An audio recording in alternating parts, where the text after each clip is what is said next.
नमस्ते नमस्ते नमस्ते। कैसे हैं आप लोग?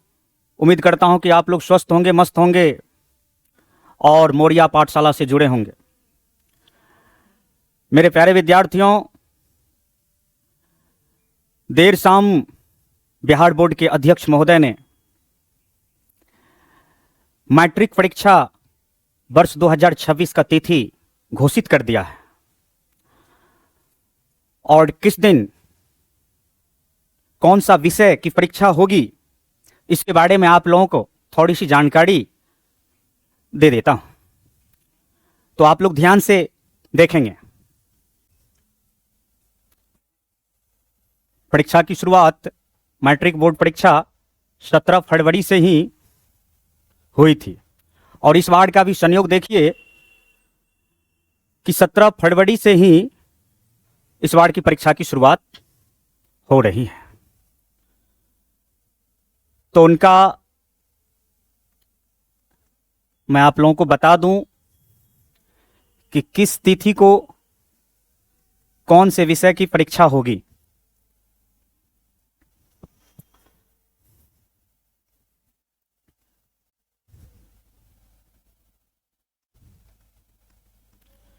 सत्रह 2026 17 फरवरी को मातृभाषा,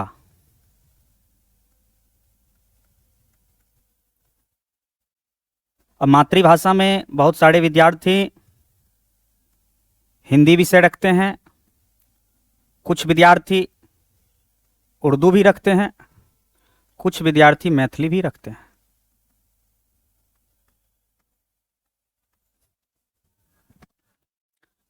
अठारह फरवरी को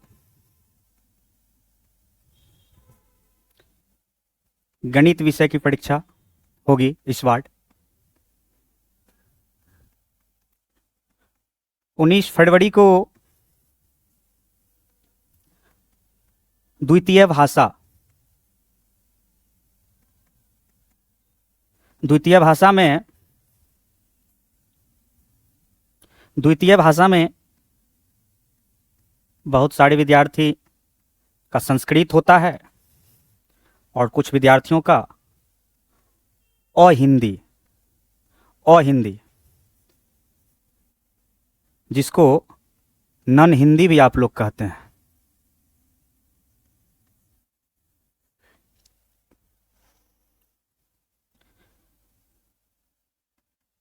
बीस फरवरी को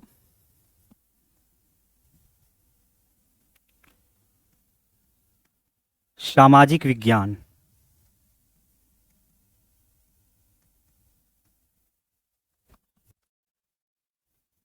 21 फरवरी को विज्ञान, 22 को रविवार है 22 फरवरी को, और 23 फरवरी 2026 को अंग्रेजी विषय की परीक्षा होगी। 24 फरवरी को ऐच्छिक विषय, बहुत सारे विद्यार्थी ऐसे होते हैं कि ऐच्छिक विषय भी रखते हैं,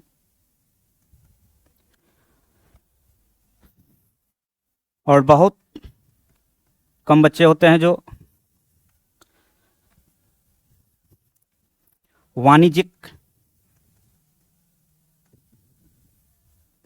ऐच्छिक विषय।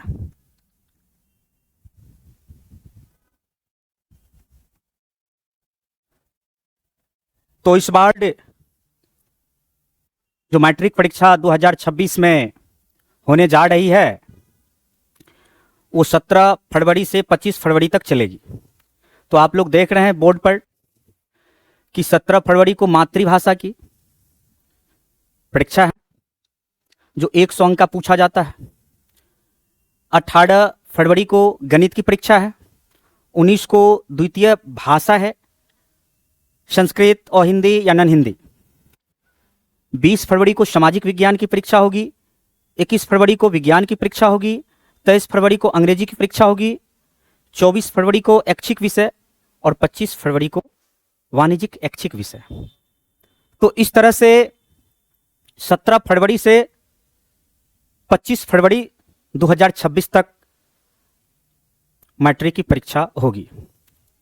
इसलिए मेरे प्यारे बच्चों, अब आप देख रहे हैं कि बहुत सारा समय बीत चुका है और बहुत ही कम समय बचा है। देखा जाए तो 2.5 महीने के आसपास समय बचा है। इसलिए इस 2.5 महीने आप लोगों को अपनी दोस्ती, रिश्तेदारी, मित्रता से ऊपर उठकर पूरा समर्पित होकर के पढ़ाई पर फोकस करना होगा।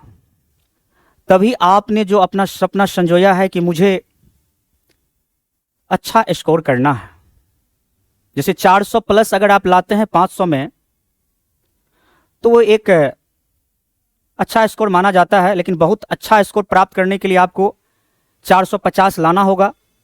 और अगर आप 470-75 से ऊपर बढ़ते हैं तब आपका टॉपर स्कोर हुआ। पिछले वर्ष भी आप लोग जानते हैं कि 500 की परीक्षा में 489 अंक ला करके 3 विद्यार्थी जो बिहार टॉपर बने थे, प्रथम स्थान काबिज किए थे, प्रथम स्थान हासिल किए थे।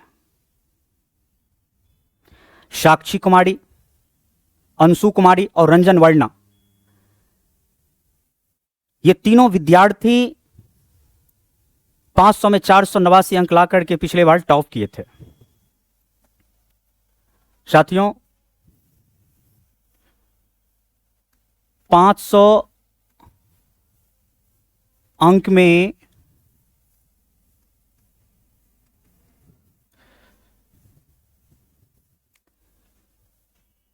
पहला जो टॉपर बना था, प्रथम टॉपर, उसका अंक आप लोग जान रहे होंगे 489/500, जिनमें बिहार के ही, लोकल क्षेत्र के ही, आसपास के जिले के ही विद्यार्थी थे। उनका जीवन भी बहुत कष्टकारी था,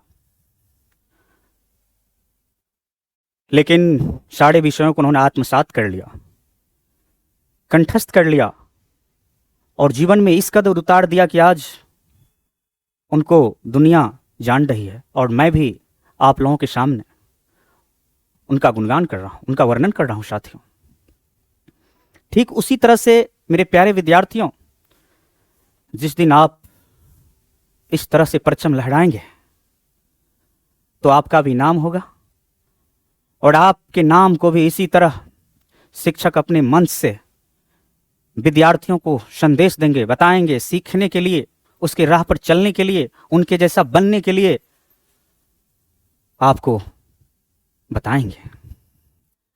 पहला नाम है साथियों साक्षी कुमारी।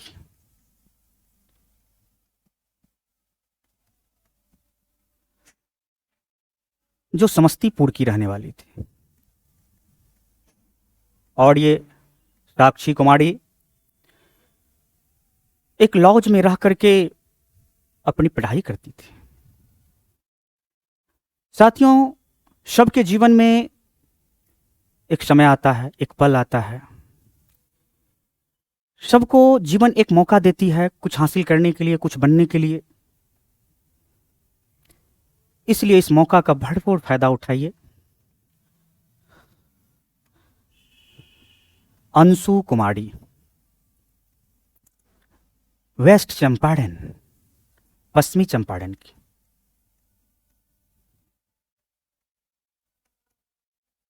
सॉरी,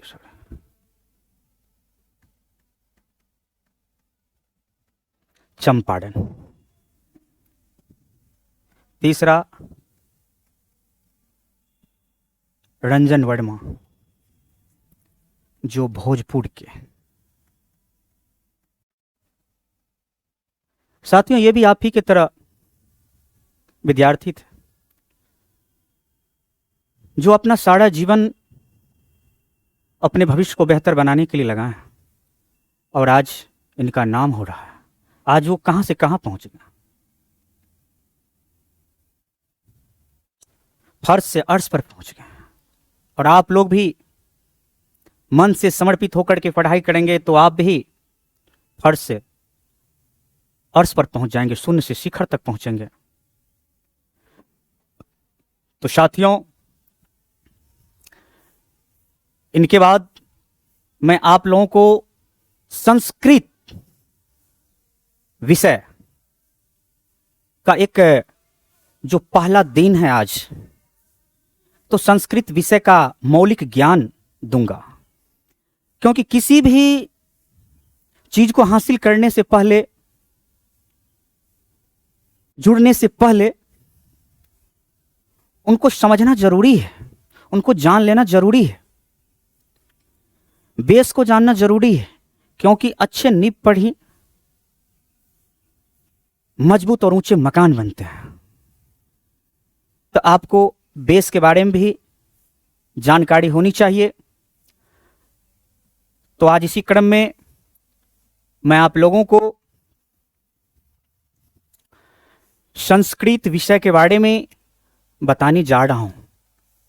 मेरे प्यारे विद्यार्थियों, आप लोग जानते हैं कि अगर आपका लक्ष्य टॉपर बनने का है, ऊंचा स्कोर हासिल करने का है, तो आपको संस्कृत जो 100 अंक का पूछा जाता है बोर्ड एग्जाम में, इनका पूरी तरह से अध्ययन करना होगा। तो संस्कृत सम प्लस कृत,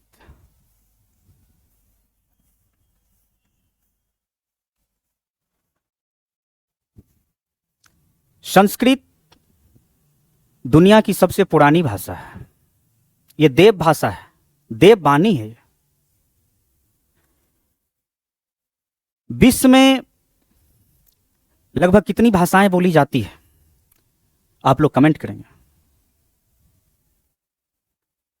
साथियों, विश्व में लगभग 7,000 भाषाएं बोली जाती है, और अकेले भारत में 1600 प्लस भाषाएं बोली जाती हैं, जिनमें 121 भाषाएं ऐसी है जिनमें प्रत्येक भाषा में 10,000 से अधिक बोलने वाले लोग हैं।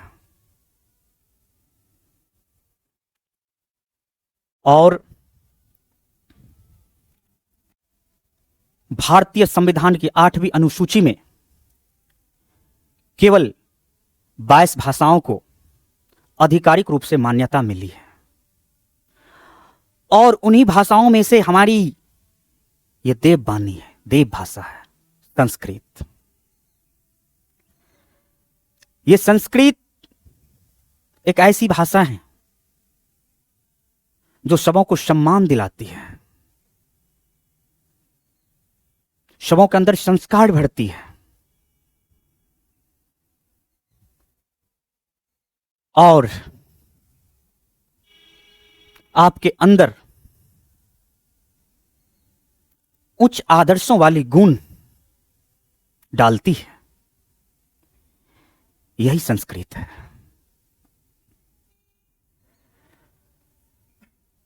4 वेद, 18 पुराण, 16 उपनिषद और 108 ग्रंथ की रचना भी संस्कृत भाषा में की गई है।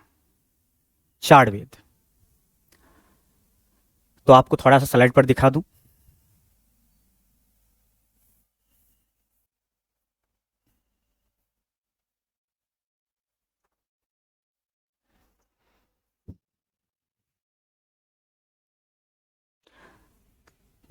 तो आपसे विद्यार्थीगण, आप देख रहे हैं संस्कृत सम प्लस कृत।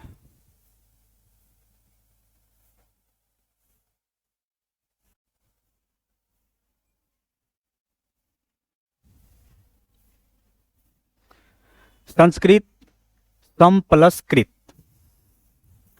संस्कृत दो शब्दों से मिलकर बना है, सम जोड़ कृत।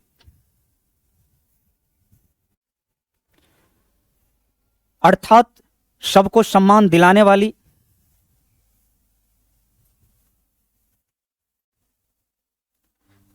सबको सम्मान दिलाने वाली और संस्कारित करने वाली भाषा संस्कृत है।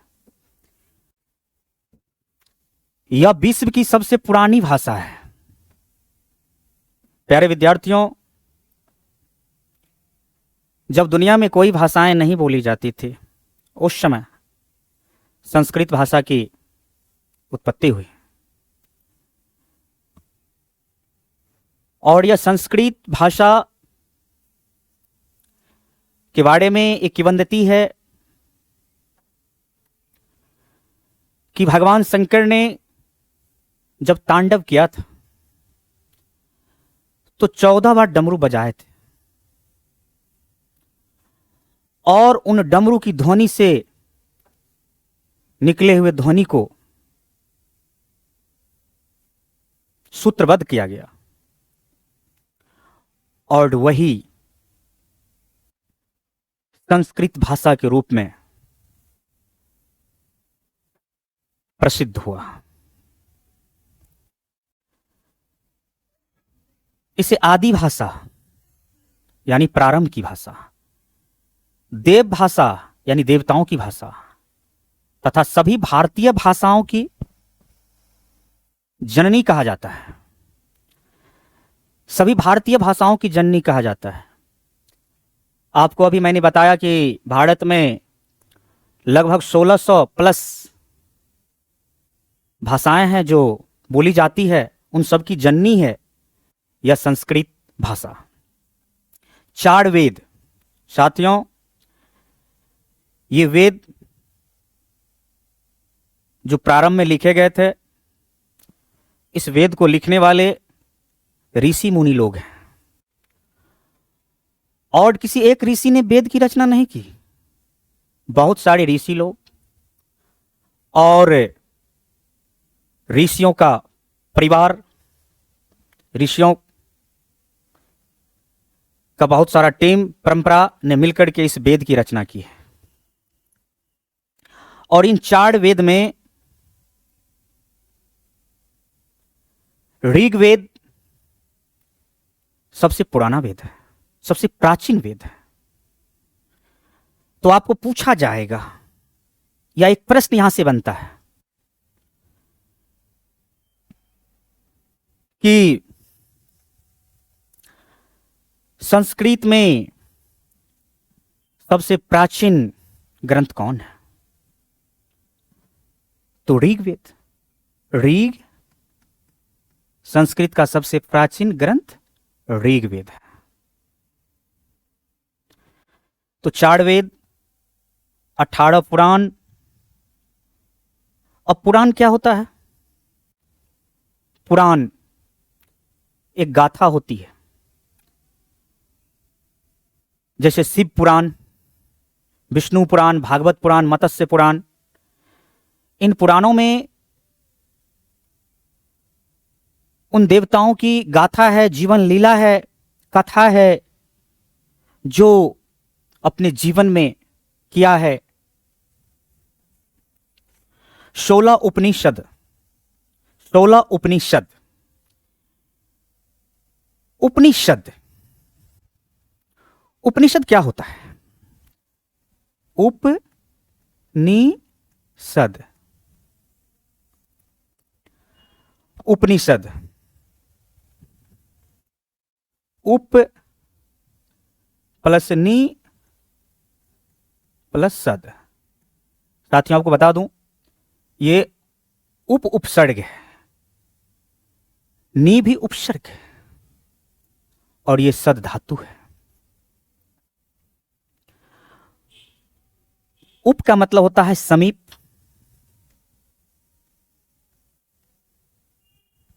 नी का मतलब होता है स्थिर, और शद का मतलब होता है बैठना।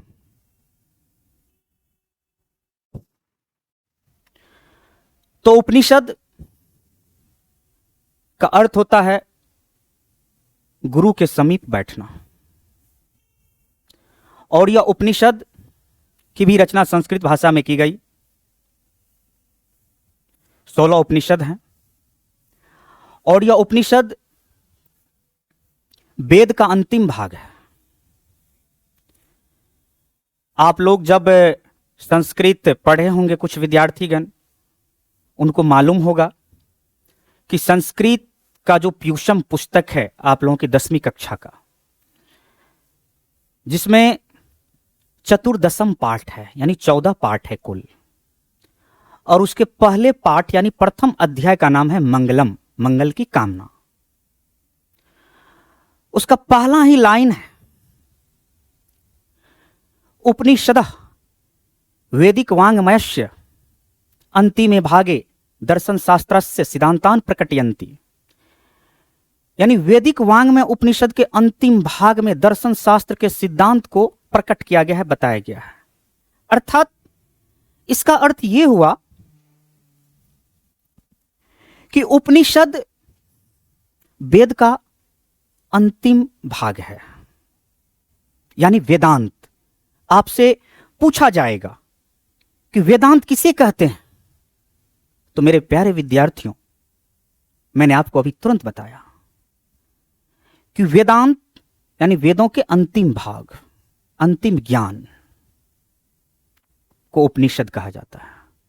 अर्थात वेदांत किसे कहते हैं, तो उपनिषद को वेदांत कहते हैं। और यह उपनिषद ज्ञान का भंडार होता है। जो पहले गुरु शिष्य की परंपरा थी, उस परंपरा में उपनिषद का बहुत बड़ा महत्व था, वेद का भी बहुत बड़ा महत्व था। तो उपनिषद में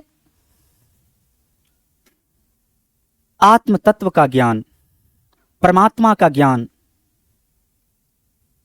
जीवन जीने का ज्ञान, ये सब कुछ था और है भी। आपके संस्कृत पुस्तक में जो मंगलम पाठ है साथियों, जो पढ़े होंगे वो जान रहे होंगे, जो नहीं पढ़े हैं उन्हें भी पता चल जाएगा, बता दूंगा। थोड़ा धैर्य रखें, मेरे साथ बने रहें, मौर्य पाठशाला से जुड़े रहें, तो उन सारे विद्यार्थियों को भी पता चल जाएगा, मालूम हो जाएगा। साथियों, मंगलम पाठ में 5 मंत्र है, यानी 5 श्लोक है। और ये पांचों श्लोक उपनिषद से लिए गए हैं।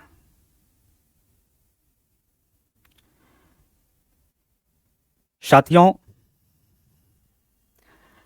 आगे देखिए, 108 ग्रंथों की रचना संस्कृत भाषा में की गई है। तो अभी आप लोगों को मैंने संस्कृत का केवल छोटा सा मौलिक ज्ञान दिया, यानी किसी भी भाषा को पढ़ने से पहले उनके बारे में आपको जान लेना बहुत जरूरी होता है। साथियों, इसका आप लोग स्क्रीनशॉट ले लीजिए, क्योंकि यह संस्कृत का मौलिक ज्ञान है। अब आगे चलते हैं।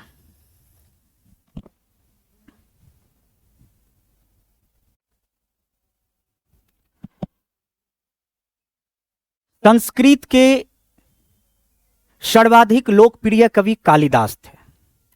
साथियों,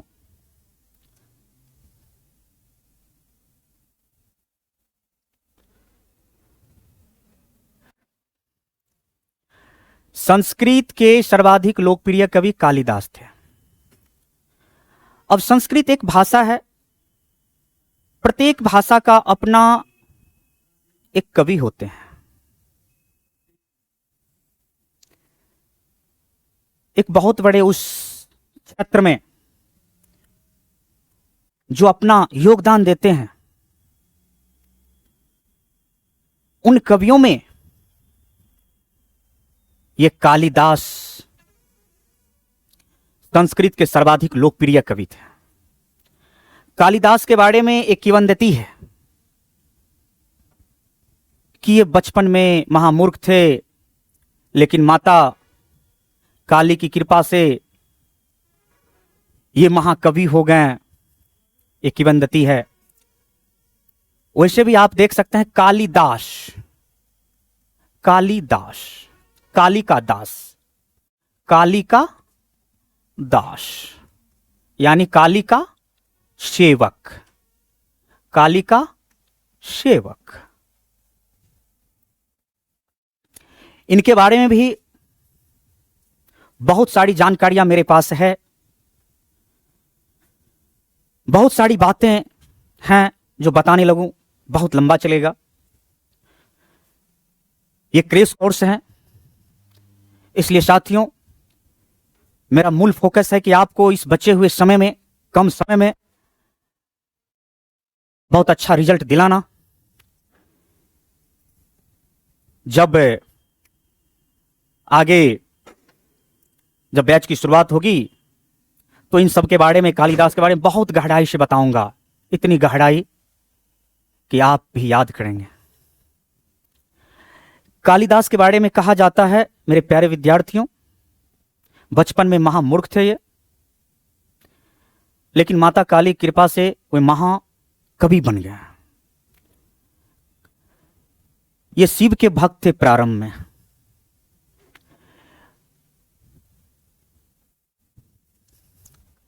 कालिदास को भारत का शेक्सपियर कहा जाता है। साथियों ये गलत है, इसको ऐसे कर लेना है शेक्सपियर। मेरा जो टाइप मास्टर है ना, थोड़ा एक्सपर्ट आदमी है, थोड़ा अपना दिमाग भी लगाता है। वो ये नहीं समझते हैं कि जो सर दिए हैं मटेरियल टाइप करने के लिए, वो सर उसमें काट छांट भी करेंगे। चलिए बहुत बढ़िया, धन्यवाद मेरे टाइप मास्टर को। कालिदास को भारत का शेक्सपियर कहा जाता है। साथियों ये शेक्सपियर शब्द, साथियों कालिदास को भारत का शेक्सपियर कहा जाता है। ये शेक्सपियर का अर्थ क्या होता है और ये शेक्सपियर नाम कहां से आया?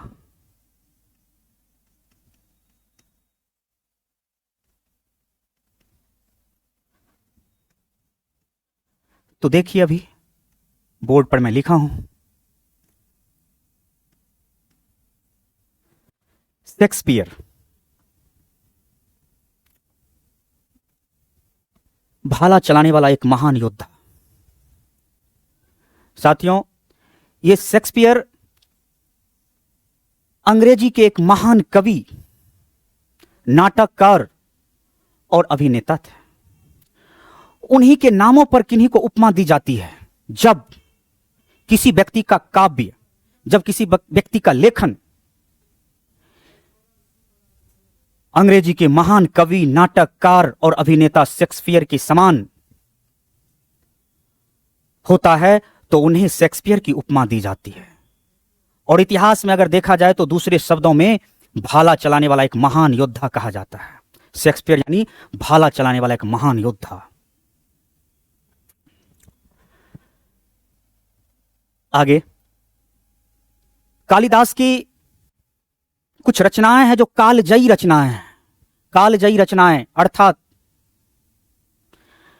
समय कैसा भी हो लेकिन उसकी महानता कम नहीं होगी,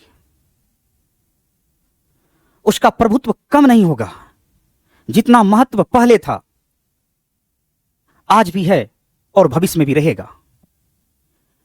यह महाकवि कालिदास अपनी ऐसी ऐसी रचनाएं की हैं, कालजयी रचनाएं की हैं कि संसार में वो अमर हो गए। अभिज्ञान शाकुंतलम, मेघदूतम, रघुवंशम इनकी काव्य की रचनाएं हैं। मेरे प्यारे विद्यार्थियों, अभिज्ञान एक ऐसा शब्द है, शाकुंतलम एक ऐसा शब्द है जिन्हें आप जानना चाहिए आपको। अभिज्ञान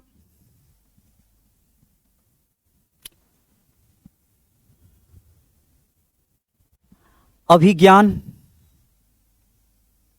का मतलब होता है पहचान।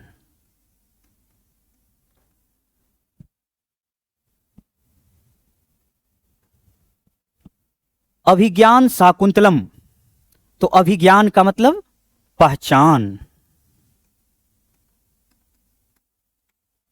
शाकुंतलम यानी शकुंतला की।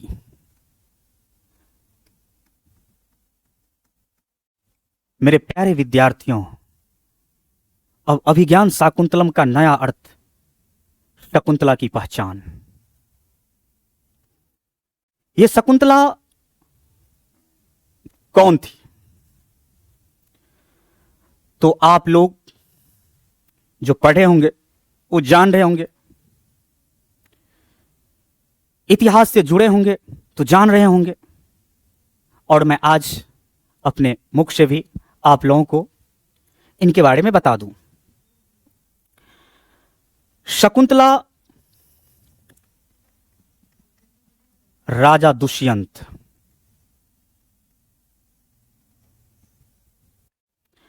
भारतवर्ष में एक राजा थे, नाम था दुष्यंत।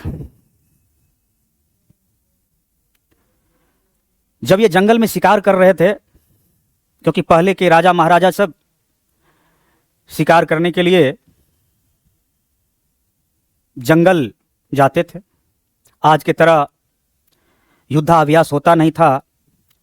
आज भी सेनाएं लोग युद्धाभ्यास करते हैं, कई देश की सेना एक जगह जाकर के युद्ध का अभ्यास करते हैं, वो मिशन होता है। और पहले भी राजा महाराजा लोग मिशन करते थे, और वो मिशन था जंगल में जाकर पशुओं का शिकार करना। वो अपने युद्ध कौशल को देखते थे कि वाकई में वो कला अभी भी उसके पास है, उसमें कमी तो नहीं है। जब राजा दुष्यंत जंगल में शिकार कर रहे थे, तो उस समय शकुंतला पर नजर पड़ी। और ये शकुंतला के बारे में थोड़ा पीछे बता दूं, ये शकुंतला भी कौन थी? तो आप लोग सुने होंगे, एक महान ऋषि महर्षि विश्वामित्र, बहुत बड़े तपस्वी थे। और महर्षि विश्वामित्र जब तपस्या कर रहे थे, तो इंद्र जो स्वर्ग के देवता हैं, वो विश्वामित्र की तपस्या को भंग करने के लिए अपने स्वर्गलोक की सबसे सुंदर अप्सरा मेनका को धरती पर भेजी थी। तो उन्हीं मेनका और विश्वामित्र की पुत्री शकुंतला थी। और ये शकुंतला का विवाह गंधर्व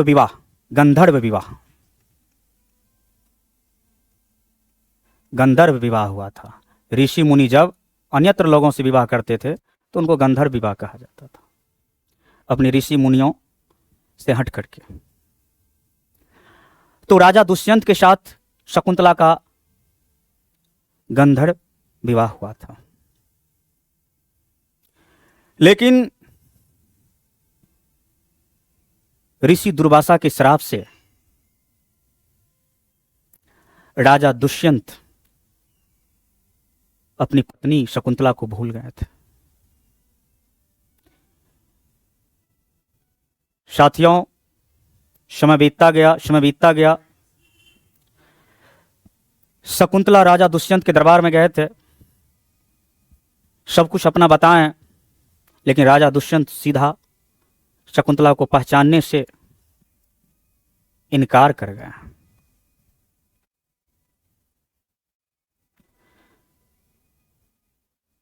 उसके बाद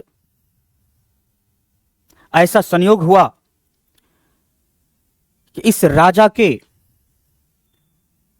मंत्री के पास अब राजा वाली बात है, तो राजा के पास तो दरबार में बहुत सारी शिकायतें सुना जाता था।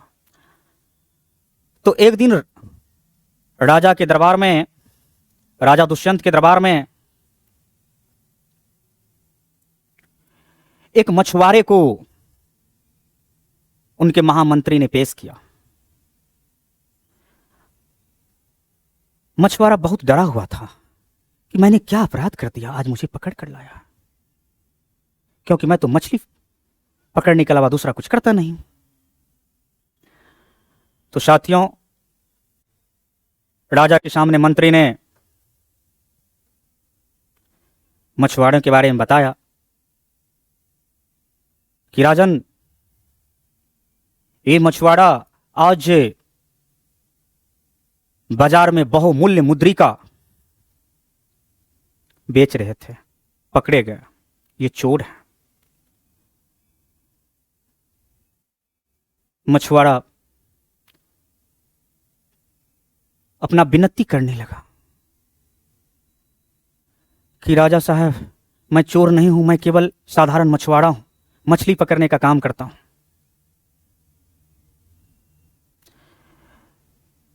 तो मंत्री से पूछा, राजा ये तो मछुआरा है, फिर इसने क्या चोरी की है? तो महाराज, आज ये जो एक राज मुद्रिका है, पहले राजा महाराजा का निशानी होता था, उनके परिवार के लोग ही मुद्रिका पहनते थे, राज मुद्रिका, कि महाराज ये राज मुद्रिका बेचते हुए बाजार में पकड़े गए हैं, इसलिए पकड़ कर लाया। तो जब राज मुद्रिका की बात हुई और ऋषि दुर्वासा के श्राप से राजा दुष्यंत अपने बीते हुए शकुंतला के साथ हुए विवाह को भूल गए थे, तो बोले मुझे मुद्रिका दिखाओ। और जैसे ही राजा दुष्यंत ने उस मुद्रिका को देखा तो बीती हुई सारी पुरानी बातें याद हो गई, ताजा हो गई। उन्हें याद आ गया कि शकुंतले, मैंने तो बहुत बड़ा अनर्थ कर दिया। उसकी बीती हुई सारी बातें याद आ गई। और कण्व ऋषि के यहां शकुंतला रह रही थी। कण्व ऋषि उनका और उनके बच्चों का देखभाल कर रहे थे। तुरंत सेनाओं को राजा दुष्यंत ने आदेश दिया कि जाओ, शकुंतला को सौ सम्मान आदर सहित मेरे दरबार में लाओ, मेरे यहां लाओ। और इस तरह से शकुंतला की पहचान हुई। और आपको मालूम होना चाहिए, ये शकुंतला और राजा दुष्यंत के ही पुत्र थे भरत, और उन्हीं भरत के नाम पर भारतवर्ष, आज मेरा भारतवर्ष भारत है। साथियों, मेघदूतम, मेघदूतम भी एक कालजयी रचनाएं हैं कालिदास की, जिसमें एक यक्ष मेघ के माध्यम से अपनी प्रेमिका को संदेश देते हैं। रघुवंशम, ये रघुवंशम काव्य ग्रंथ, महाकाव्यम जो है, इसमें रघुवंश राजाओं की काव्य गाथा है। रघुवंश राजाओं, रघुवंश राजाओं के बारे में जानते होंगे आप लोग, रघुवंशी राम और उनके पूर्वज। साथियों, तो संस्कृत के सर्वाधिक लोकप्रिय कवि पूछा जाए तो कालिदास। कालिदास को क्या कहा जाता है? तो भारत का शेक्सपियर कहा जाता है। अभिज्ञान शाकुंतलम, मेघदूतम और रघुवंशम महाकाव्यम किसकी रचना है? तो कालिदास की। संस्कृत भाषा की पहली पुस्तक, इसके बारे में मैंने बताया था पीछे कि संस्कृत भाषा की पहली पुस्तक पूछे तो याद रखें ऋग्वेद है, जिसे दुनिया का सबसे पहला ग्रंथ भी माना जाता है। अब आपको पूछा जाए कि वेद कितने हैं, तो 4 वेद, वेद है,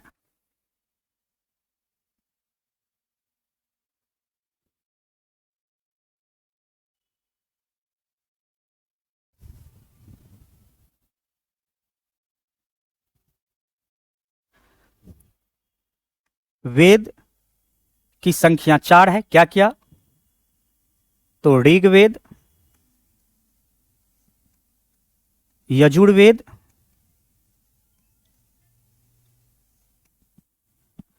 सामवेद और अथर्ववेद। अथर्ववेद साथियों, वेदों की संख्या 4 है और सबसे प्राचीन वेद क्या है? ऋग्वेद है।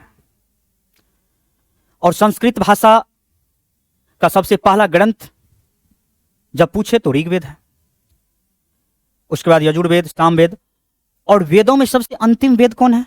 अथर्ववेद है। तो इस तरह से आप लोगों को संस्कृत का एक छोटा सा परिचय दिया, संस्कृत के बारे में थोड़ा सा मौलिक ज्ञान दिया कि संस्कृत क्या है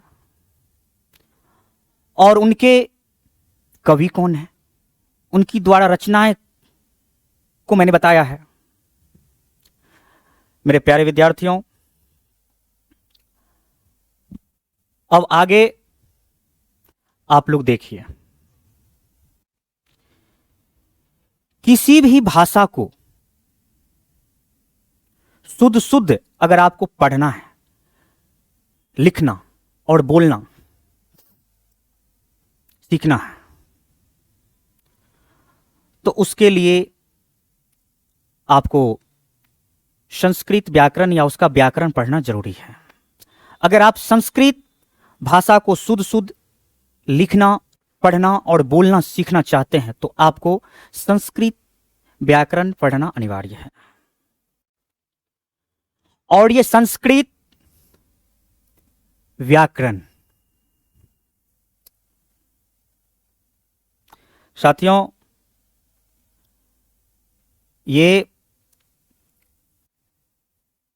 अगर आप संस्कृत को बेहतर करना चाहते हैं तो आपको संस्कृत व्याकरण पढ़ना अति आवश्यक है, अति महत्वपूर्ण है। क्योंकि जब तक आप संस्कृत व्याकरण को आत्मसात नहीं करेंगे तब तक आप संस्कृत के और भाग को बेहतर नहीं कर सकते। साथियों, आप लोग जानते हैं कि संस्कृत 100 अंकों का होता है, उसमें सबसे बड़ा योगदान संस्कृत व्याकरण का होता है, क्योंकि संस्कृत व्याकरण से 60 अंक पूछा जाता है। संस्कृत व्याकरण से 60 अंक, मैं इनके बारे में भी बताऊंगा विस्तार से कि ये 60 अंक कहां से पूछे जाते हैं। इसके बाद पुस्तक यानी संस्कृत पुस्तक, पुस्तक से 40 अंक, कुल 100 अंक, 100 अंक। अब ये 60 अंक संस्कृत व्याकरण से पूछा जाता है और पुस्तक से 40 अंक पूछा जाता है आपके बोर्ड एग्जाम में प्रश्न। तो ये भी मैं बताऊंगा कि 60 अंक में कितना वस्तुनिष्ठ प्रश्न, कितना गैर वस्तुनिष्ठ प्रश्न। थोड़ा आप लोग धैर्य बनाए रखें, मेरे साथ समय दें, सब कुछ आपको पता चल जाएगा।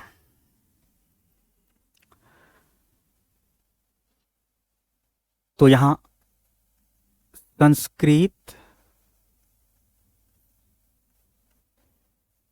व्याकरण,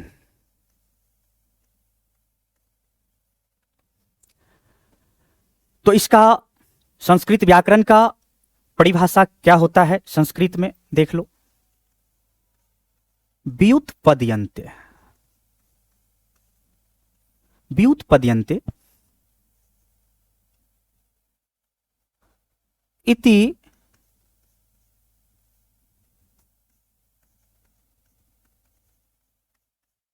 संस्कृत व्याकरणम।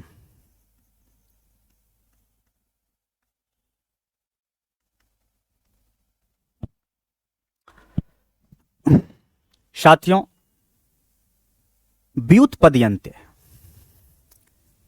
ये दो हलंत और यह जुड़ता है तो दिया बनता है, कोई बात नहीं। व्युत्पद्यन्ते या व्युत्पाद्यन्ते इति संस्कृत व्याकरणम, एक ही अर्थ है।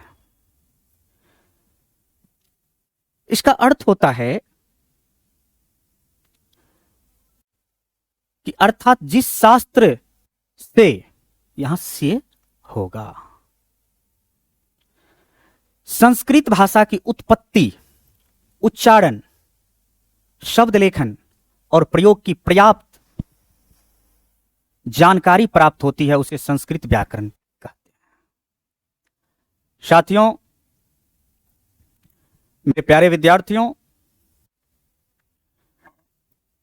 किसी भी भाषा को आप शुद्ध ढंग से, सही ढंग से लिखने पढ़ने के लिए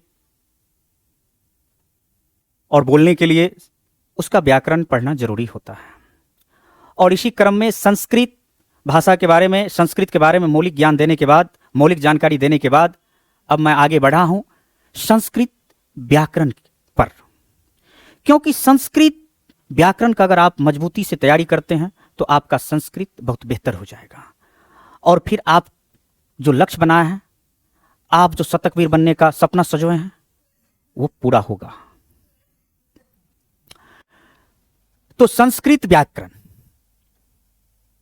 व्युत्पद्यन्ते इति संस्कृत व्याकरणम, व्युत्पाद्यन्ते इति संस्कृत व्याकरणम, अर्थात जिस शास्त्र से संस्कृत भाषा की उत्पत्ति, उच्चारण, शब्द लेखन और प्रयोग की पर्याप्त जानकारी प्राप्त होती है, उसे संस्कृत व्याकरण कहते हैं। अब इस संस्कृत व्याकरण के रचनाकार भी हैं, इनको भी लिखने वाले वैयाकरण होंगे, जो शुरू में इन्होंने लिखा, प्रारंभ किया। तो संस्कृत व्याकरण के रचनाकार महर्षि पाणिनि थे। प्यारे बच्चों, संस्कृत व्याकरण के रचनाकार महर्षि पाणिनि थे। महर्षि पाणिनि को आधुनिक संस्कृत का जनक कहा जाता है, यानी आधुनिक संस्कृत व्याकरण का, आधुनिक संस्कृत व्याकरण का जनक कहा जाता है, या आधुनिक संस्कृत का जनक कहा जाता है। संस्कृत व्याकरण की पहली पुस्तक का नाम है अष्ट अध्यायी, जिसमें 8 अध्याय है। अष्ट अध्यायी, अष्ट मतलब 8, अध्याय मतलब अध्याय। और इस अष्ट अध्यायी के रचनाकार भी महर्षि पाणिनि थे। और एक बड़ी बात महर्षि पाणिनि के बारे में, साथियों,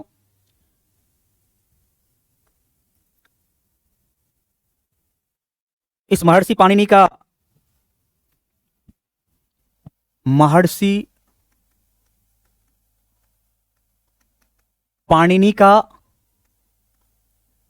जन्म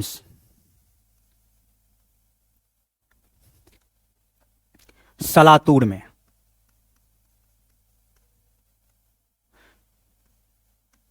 जो वर्तमान में कहां है, पाकिस्तान, जो वर्तमान में पाकिस्तान में पड़ता है।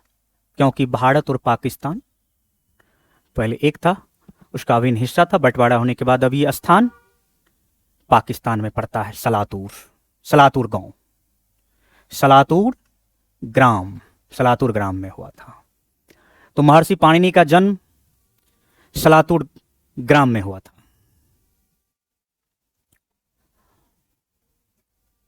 और इनके पिता का नाम, महर्षि पाणिनि के पिता का नाम पनिन था। माता का नाम दाक्षी और गुरु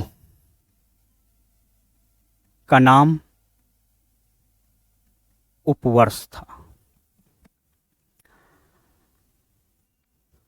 साथियों,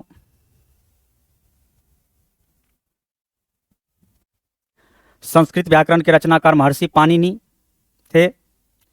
महर्षि पाणिनि को आधुनिक संस्कृत का जनक कहा जाता है या आधुनिक संस्कृत व्याकरण का जनक कहा जाता है। संस्कृत व्याकरण की पहली पुस्तक का नाम अष्टाध्यायी है, जिसमें 8 अध्याय है। इनके भी रचनाकार महर्षि पाणिनि थे। और महापंडित भरद्वाज, साथियों, महापंडित भरद्वाज के बारे में भी किंवदंती है कि ये पढ़ाई में एवरेज स्टूडेंट थे, सामान्य विद्यार्थी थे। इनके साथ में पढ़ने वाले बच्चे आगे बढ़ जाते थे, लेकिन यह समान नहीं बना रहता था। महापंडित भरद्वाज भट्टोजी दीक्षित के शिष्य थे और इन्होंने एक बहुत अच्छी पुस्तक की रचना की। उसका नाम है लघु सिद्धांत कौमुदी। और इन पुस्तक की रचनाओं के बाद संस्कृत व्याकरण को सरलतम कर दिया गया, सरलतम रूप में प्रकट किया, सरलतम रूप में प्रकट किया। तो साथियों, आप लोगों को संस्कृत व्याकरण में भी संस्कृत व्याकरण का परिचय आपको मिल चुका है। इन्हें भी आप लोग नोट करेंगे, पुस्तक में, कॉपी में इन्हें नोट करेंगे और स्क्रीनशॉट भी ले सकते हैं। और वैसे आपको इसका वीडियो भी मिल जाएगा और समय समय पर वीडियो को भी देखना है।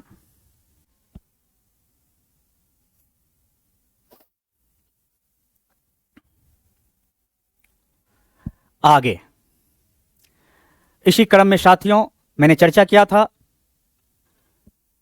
कि संस्कृत में अंकों का विभाजन। साथियों,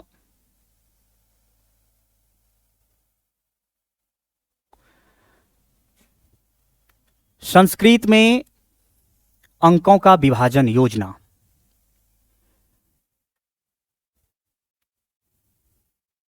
आप संस्कृत का अध्ययन कर रहे हैं तो आपको सिलेबस के बारे में जानकारी जरूरी है, क्योंकि जब तक आपको सिलेबस का ज्ञान नहीं होगा तब तक आपको ये आइडिया ही नहीं लगेगा, अंदाज ही नहीं लगेगा, पता ही नहीं चलेगा कि मुझे क्या पढ़ना है और क्या पढ़ूं, कहां से अंक आता है, क्या पढ़ना चाहिए।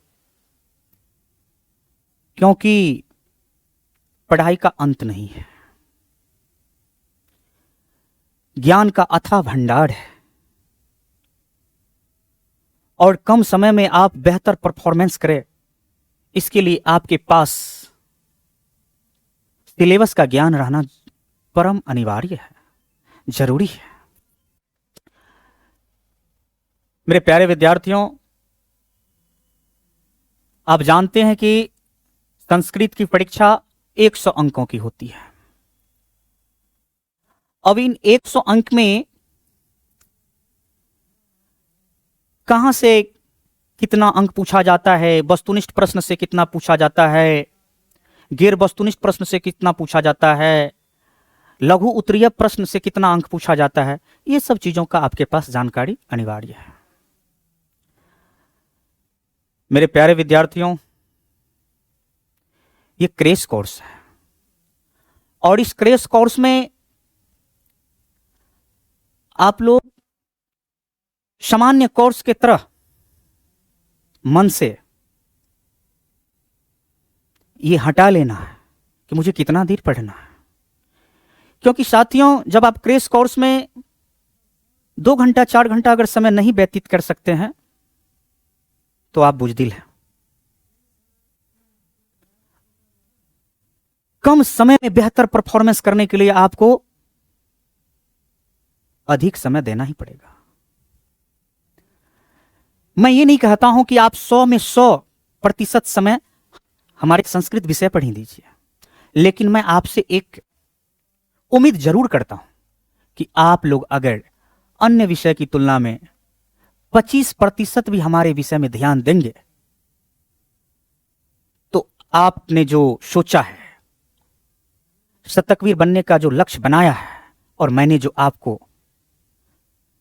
इसमें भरपूर सहयोग और पूरा करने का संकल्प लिया है, सो पूरा हो जाएगा साथियों।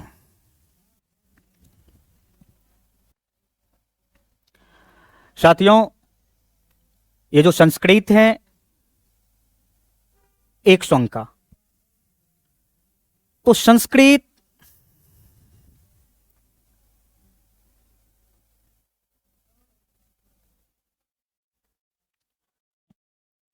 संस्कृत 100 अंक।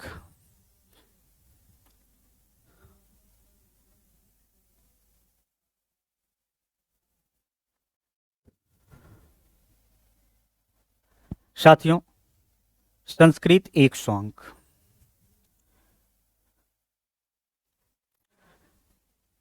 तो संस्कृत जो भाषा है ये 2 भागों से मिलकर बना, 2 भागों से मिलकर बना है।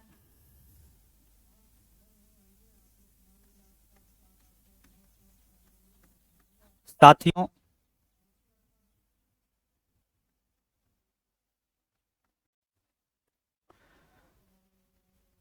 संस्कृत 2 भागों से मिलकर बना है। 100 अंक प्राप्त करने के लिए आप अकेले संस्कृत व्याकरण पढ़ेंगे तो नहीं हासिल कर सकते हैं, केवल पुस्तक पढ़ेंगे तो भी हासिल नहीं किया जा सकता है, लेकिन संस्कृत व्याकरण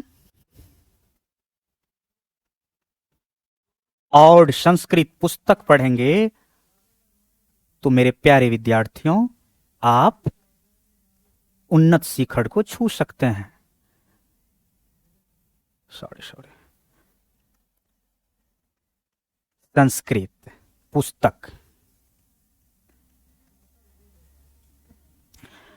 यह संस्कृत व्याकरण 60 अंक और यह संस्कृत पुस्तक 40 अंक। अब साथियों, इस व्याकरण को भी बांटा गया है, संस्कृत व्याकरण को भी बांटा गया है वस्तुनिष्ठ प्रश्न और गैर वस्तुनिष्ठ प्रश्न के रूप में, जिसमें आप देखिए यहां संस्कृत व्याकरण 60 अंक का, जिसमें वस्तुनिष्ठ प्रश्न मेरे प्यारे विद्यार्थियों 26 अंक का वस्तुनिष्ठ प्रश्न पूछा जाता है और गैर वस्तुनिष्ठ प्रश्न 34 अंक का, दोनों के मिलाकर के 60 अंक। 60 अंक। अब वस्तुनिष्ठ प्रश्न में 26 अंक, ये जो 26 अंक पूछा जाता है तो किस भाग को, किस शाखा को पढ़ेंगे कि मुझे 26 में 26 अंक आना चाहिए और आएगा भी। मैं क्या पढ़ूं कि ये 34 अंक आएगा? साथियों, सब कुछ आपको बताया जाएगा, बस बने रहें। साथियों, संस्कृत पुस्तक से 40 अंक पूछा जाता है आपके मैट्रिक के बोर्ड एग्जाम में। वैसे तो जब आप परीक्षा देते हैं तो आप जानते हैं कि 50 अंक ये संस्कृत में और हिंदी में भी उसी प्रकार से होता है। 50 अंक वस्तुनिष्ठ प्रश्न संस्कृत व्याकरण और संस्कृत पुस्तक दोनों से 50 अंक ऑब्जेक्टिव और 50 अंक सब्जेक्टिव, यानी 50 अंक का वस्तुनिष्ठ प्रश्न रहता है एग्जाम में, बोर्ड परीक्षा में, और 50 अंक का गैर वस्तुनिष्ठ।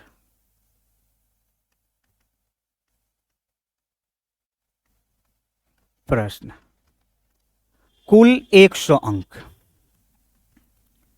साथियों, मेरे प्यारे विद्यार्थियों, आप जब संस्कृत का एग्जाम देंगे तो 50 उसमें ऑब्जेक्टिव रहेगा और 50 सब्जेक्टिव।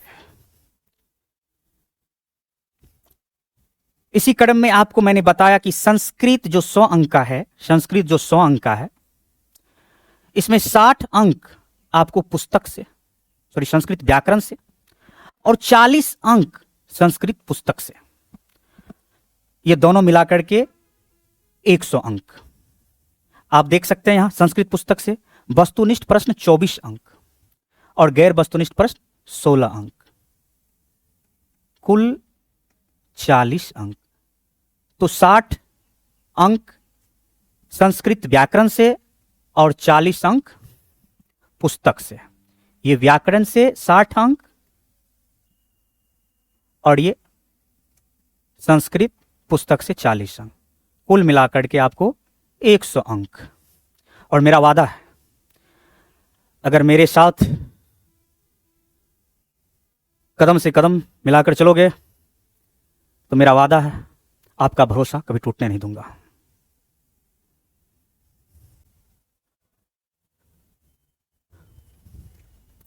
संस्कृत व्याकरण का अंक विभाजन। साथियों, अब आगे चलते हैं संस्कृत व्याकरण का अंक विभाजन पर। संस्कृत व्याकरण का अंक विभाजन, आपको मालूम है कि संस्कृत व्याकरण से 60 अंक का पूछा जाता है, और ये 60 अंक लाने के लिए मुझे क्या क्या पढ़ाना है और आपको क्या क्या पढ़ना है, ये आपको जानकारी रहना जरूरी है। साथियों, वस्तुनिष्ठ प्रश्न, मैंने आपको बताया था कि वस्तुनिष्ठ प्रश्न से 26 अंक, और इसमें जो संस्कृत व्याकरण पढ़ने के लिए आपके पास शाखाएं हैं, देखिए पहला वर्ण प्रकरण। वर्ण प्रकरण के अंतर्गत आपको वचन पढ़ना है, लिंग पढ़ना है, पुरुष पढ़ना है, इससे 2 अंक। फिर आपको शब्द रूप,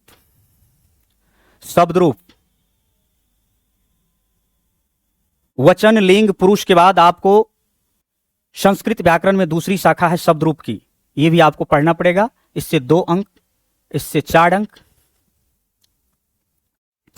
उसके बाद धातु रूप से ये देखो हमारे टाइपिंग मास्टर का कमाल, 4 अंक दे दिया, अपना भी दिमाग लगा दिया, इससे 0 कर लो। चौथा अव्यय, ये भी 0 कर लो, बहुत।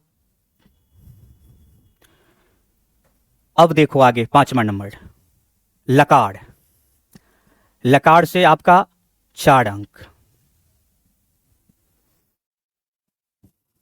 उसके बाद कारक आप देख रहे हैं, कारक से भी पूछा जाता है, तो अंक जोड़ लो, ये गड़बड़ है, 26 अंक सही है लेकिन जोड़ गलत है इसका। ठीक है, आगे देखते हैं। कारक है, कारक विभक्ति से तो 2 4 6 4 10 4 14 4 18 3 21 21 1 22 4 26, ठीक क्या है। तो कारक से 4 अंक।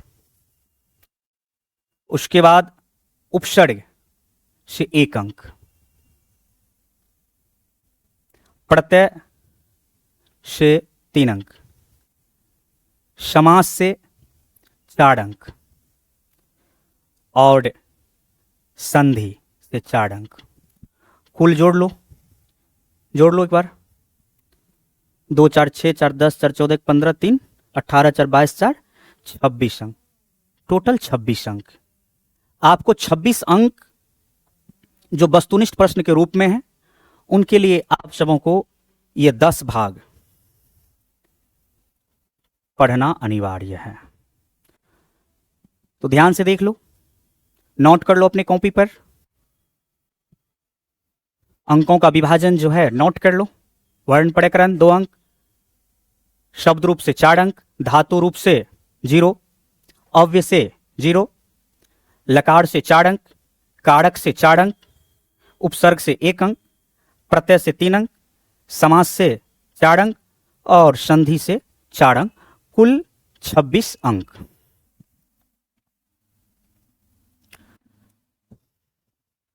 साथियों, मेरे प्यारे विद्यार्थियों, अब आगे आप लोग ध्यान से देखिए।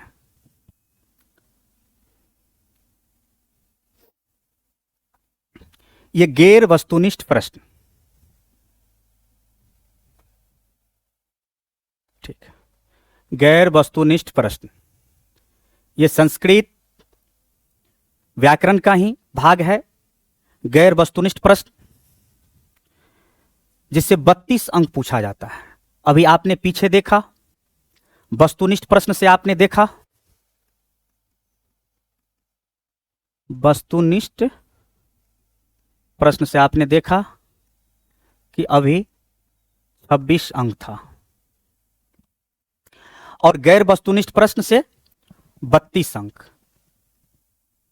अब ये गैर वस्तुनिष्ठ प्रश्न से जो 32 अंक पूछा जाता है, इसके लिए क्या पढ़ना जरूरी है, तो आप बोर्ड पर एक नजर देंगे, ध्यान देंगे प्यारे विद्यार्थियों। इसके अंतर्गत पहला है गद्यांश। गद्यांश 2 पूछा जाता है, एक 7 अंक का और एक 6 अंक का, 13 अंक। साथियों, गद्यांश 13 अंक। उसके बाद अनुच्छेद, अनुच्छेद से 7 अंक, 13 7 20।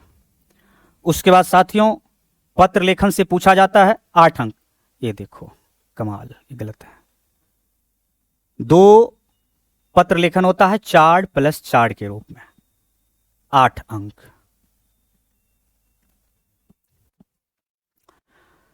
उसके बाद अनुवाद 6 अंक, कुल कितना हो गया? 34 अंक। तो साथियों, गैर वस्तुनिष्ठ कितना हो गया? गैर वस्तुनिष्ठ प्रश्न आपको 34 अंक, कुल मिलाकर के 60 अंक। तो आपको संस्कृत व्याकरण में यही पढ़ना है आपको। पीछे आपने देखा कि वस्तुनिष्ठ में 10 भाग पढ़ना था। वर्ण प्रकरण, शब्द रूप, धातु रूप, अव्यय, उसके बाद लकार, कारक विभक्ति, उपसर्ग, प्रत्यय, समास और संधि। साथियों देख लीजिए, वर्ण प्रकरण, इसमें वचन, वर्ण प्रकरण में वचन, लिंग और पुरुष पढ़ना है।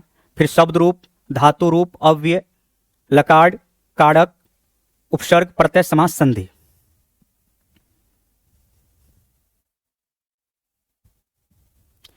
और अभी आपने यहां देखा, जो भी बताया मैंने। साथियों,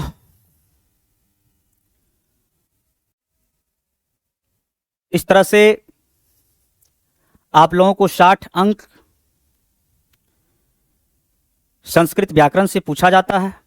इनके बारे में आपको बता दिया गया है। अब आपको साथियों ये संस्कृत पुस्तक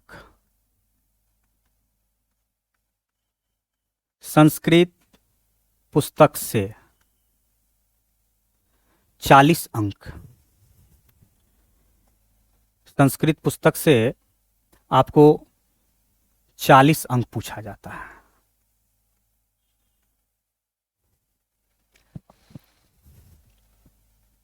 जिसमें आप लोग देखे होंगे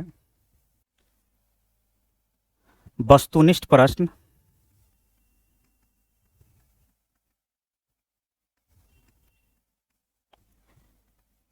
चौबीस अंक और गैर वस्तुनिष्ठ